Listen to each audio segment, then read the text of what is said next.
E amanhã à noite, a UPF TV, em parceria com o curso de História da UPF, exibe mais um episódio da 4ª temporada do programa Momento Patrimônio. A série deste ano fala da valorização do patrimônio nas comunidades escolares, nos bairros de Passo Fundo. E o tema do programa desta semana é Construção do Lugar de Vivência.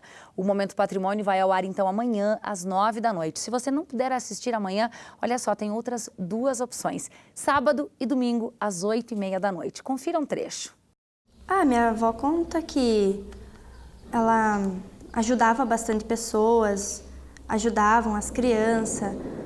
Ela ajudava a trazer água, areia para a construção do ambulatório. E quando foi inaugurado, que foi em 1982, ela também rezou uma das primeiras missas. Então, eles estão percebendo da importância de conhecer o local onde eles residem, eles moram, e a importância de cada um desses setores, de cada um desses lugares, que para eles é considerado um patrimônio. Que sentidos revelou esse trabalho?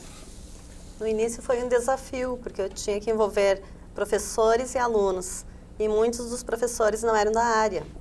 Então, eu tive que reunir a todos, explicar como que seria o envolvimento deles, levar uma proposta.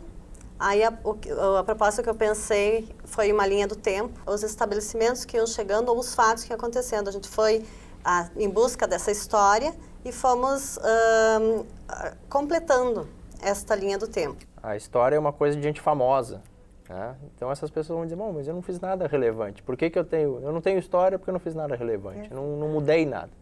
E na medida em que elas estão olhando para o seu próprio espaço, estão conversando, e estão rebuscando as suas próprias memórias, elas começam a ter protagonismo na história. Começam a ver que, bom, então a história também é feita por aquilo que eu faço, porque essa comunidade, algumas pessoas dessa comunidade fazem, né? É dar uma leitura de sentido para esse espaço de vivência, né? Mas também questionar esses alunos, as pessoas desse local, o que é um patrimônio histórico, não esse patrimônio histórico que é institucionalizado, não que é esse oficial, mas o que eles consideram, de que modo eles estão enxergando esse processo histórico que se deu, formado pelas pessoas que ali escolheram aquele espaço para estar, e de que maneira até essa micro-região em Passo Fundo pode ser representativa de uma macro-região.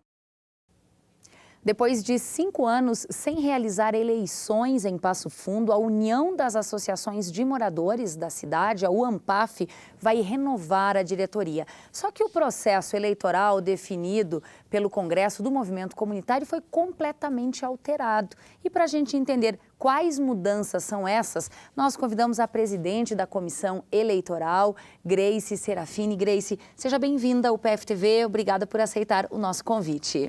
Olá, eu que agradeço. Por que nós ficamos todos esses anos, praticamente 5 anos, sem eleger a presidência da UAMPAF?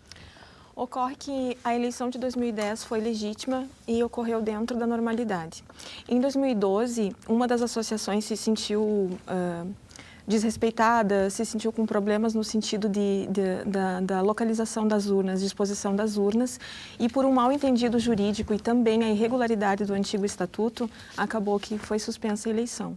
Bom, e a partir disso, alguns presidentes tiveram seus mandatos prorrogados, então, para ficarem à frente da UAMPAF. Hoje é o Marcos Tumeleiro, quem é o atual presidente. O que muda nesta eleição que vai acontecer no mês que vem? Então, de 2012 para cá, na verdade, a entidade teve que se reestruturar. Havia um estatuto que foi registrado em 1986, quando foi fundado o AMPAF, e não foi feita adequação. Mesmo com as reformas do Código Civil de 2002, 2006, ele acabou se tornando irregular, o que também inviabilizou a própria, digamos assim, a direção e organização da entidade. Perfeito. Então, foi necessário que o movimento se reorganizasse, reestruturasse seu estatuto, reorganizasse também as demais associadas para que hoje chegasse nessa eleição de forma mais regular, mais perfeitinha, digamos assim. A principal mudança da eleição do mês que vem é qual? A principal mudança seria que a comunidade não vota mais. Votam as entidades regulares e as diretorias, ou Quando seja... você fala em entidades regulares, você está se referindo às associações de moradores dos bairros de Passo Fundo, como tem no bairro Petrópolis, São José, no Boqueirão. Isso. As entidades regulares hoje, perante o Estatuto, são as entidades que estão com o seu CNPJ em dia, com o seu balanço contábil também em dia e que são associadas, né? Então, hoje Passo Fundo tem filiadas ao ANPAF 90 entidades. 81 participarão do processo, as outras terão que se regularizar. Então, não poderão votar nesta eleição. Vai votar para presidente da UANPAF não só o presidente da Associação de Moradores do bairro, mas também toda a sua diretoria. Os seus demais 13 membros. São 13 ao todo que estarão votando.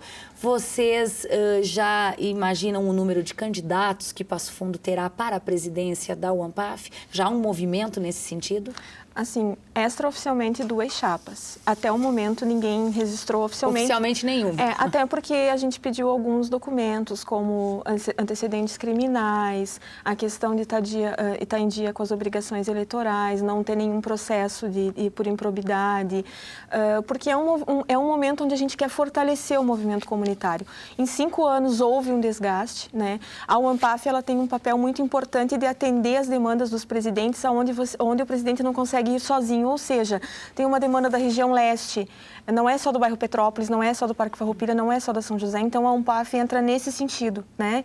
Integrar os problemas, as dificuldades de comunicação e as dificuldades que muitas vezes o líder comunitário tem, porque é um trabalho voluntário, a gente não tem um respaldo jurídico para isso, na verdade a gente é uma ponte entre a comunidade e o poder público. Ou seja, Grace, a lógica do funcionamento é a seguinte, o morador está com um problema em uma rua de determinado bairro que está completamente às escuras. Esse morador se remete ao presidente da Associação de Moradores do seu bairro.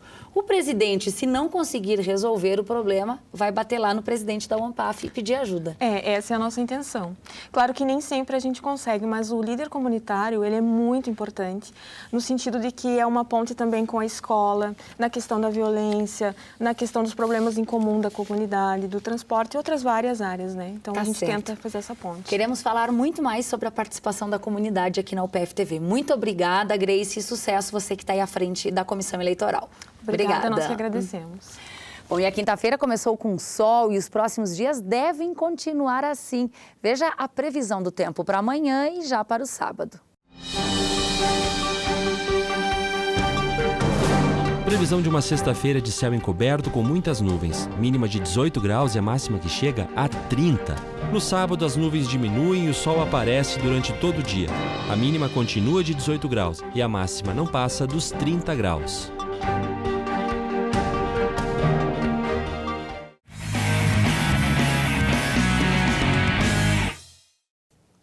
O Gaúcho começou ontem com derrota a sua participação na Supercopa Gaúcha. O Grêmio venceu o Alviverde por 3-0. O jogo foi no Centro de Treinamento Hélio Dourado, em Eldorado do Sul. Com isso, o Grêmio abre vantagem para o jogo de volta, que está marcado para a próxima quarta, dia 12. O local ainda não está definido. Causar medo, dor e morte. Na história da humanidade, as ferramentas para a prática da tortura e execução foram as mais cruéis. Em Palmeira das Missões, uma exposição internacional apresenta instrumentos medievais de tortura e busca que o visitante faça uma reflexão sobre os seus dias. Será que a tortura ainda existe?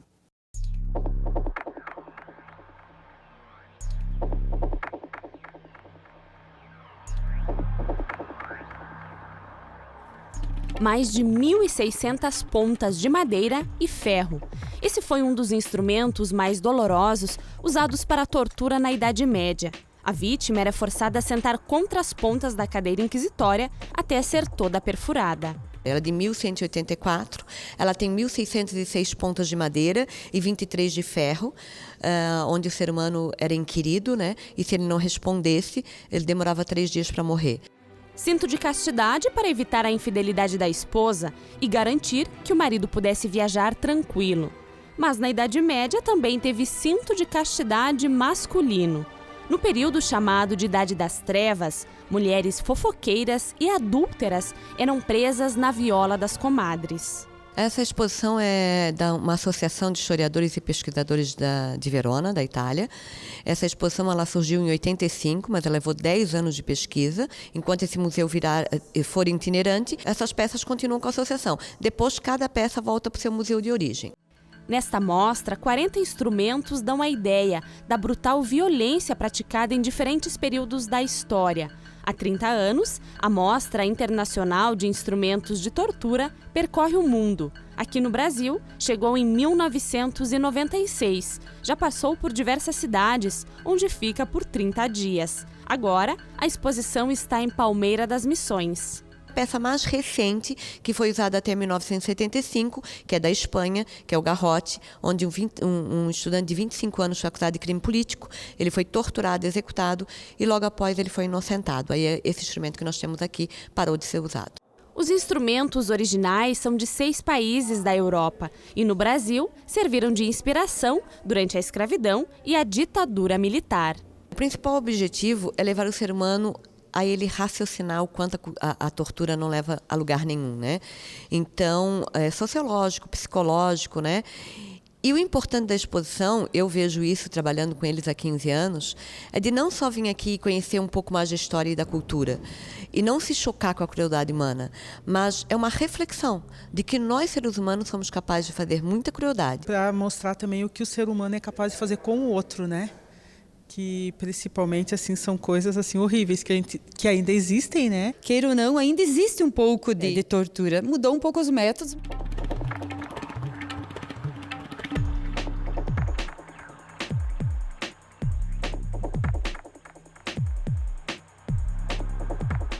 Na Idade Média, nós éramos ignorantes, não sabíamos nada, só tinha um Deus punitivo, não tinha um Deus Pai. E hoje?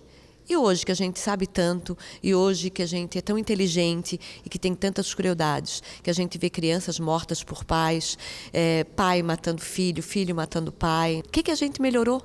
Melhoramos muito pouco, gente. A gente tem que melhorar muito, evoluir muito ainda. A exposição pode ser visitada até o dia 16 de agosto no Centro Cultural Mozart Pereira Soares, em Palmeira das Missões. A UPF-TV completa 10 anos neste mês e nós preparamos algumas atividades para comemorar essa data. Uma delas é um concurso cultural, uma ideia para a gente se aproximar ainda mais de você. Quem tem mais informações é a jornalista Raquel Tramontini. Olá, pessoal. Estamos lançando o concurso cultural UPF-TV 10 anos. Siga os passos e veja como você pode participar. Seja um seguidor da UPF-TV no Facebook. Em seguida, faça uma foto em que apareça a logomarca da UPF-TV. Depois, publique esta foto com a hashtag UPF-TV 10 anos até o dia 11 de agosto.